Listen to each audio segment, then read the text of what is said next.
কথায় আছে, ইচ্ছে থাকলে উপায় হয়। তারই এক জলজন্ত উদাহরণ মাছ কাটার কারিগর জুলহাস। রাজধানীর ফকিরাপুল কাঁচা বাজারে গেলে দেখা মিলবে এই দক্ষ জুলহাসের, যিনি দীর্ঘ ২৫ বছর ধরে মাছ কেটে জীবিকা নির্বাহ করছেন। তবে অবাক করা বিষয় হল, তিনি একজন দৃষ্টি প্রতিবন্ধী।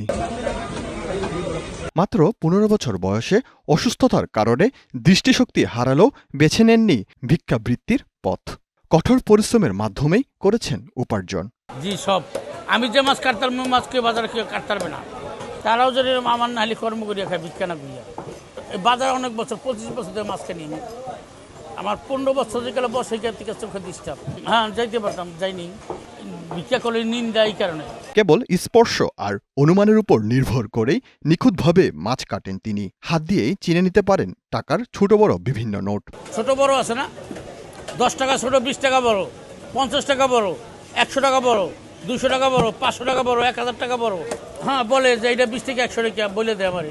১০০ দিছে, ২০ টাকা দিছে। তবে সততার সাথে কাজ করলেও বিভিন্ন সময় প্রতারণার শিকার হতে হয়েছে তাকে। হ্যাঁ দিছে, কাগজ ধরাই দিছে টাকার মধ্যে, হ্যাঁ দিয়ে চলিয়ে গেছে। গেলে হার কভার খাইছে আমার। জুলহাসের কাজের প্রতি গভীর আস্থা ও ভালোবাসা রয়েছে স্থানীয় ক্রেতা এবং দোকানদারদের। হ্যাঁ, বহুত কাটাইছি, অভিজ্ঞতা ভালো। আর সব হচ্ছে ভালো মাছ কাটে হয়, যত ভালো চোখে দেখা যাচ্ছে ভালো কাটে হয়। আমরা মাছ কাটে আমি জানি।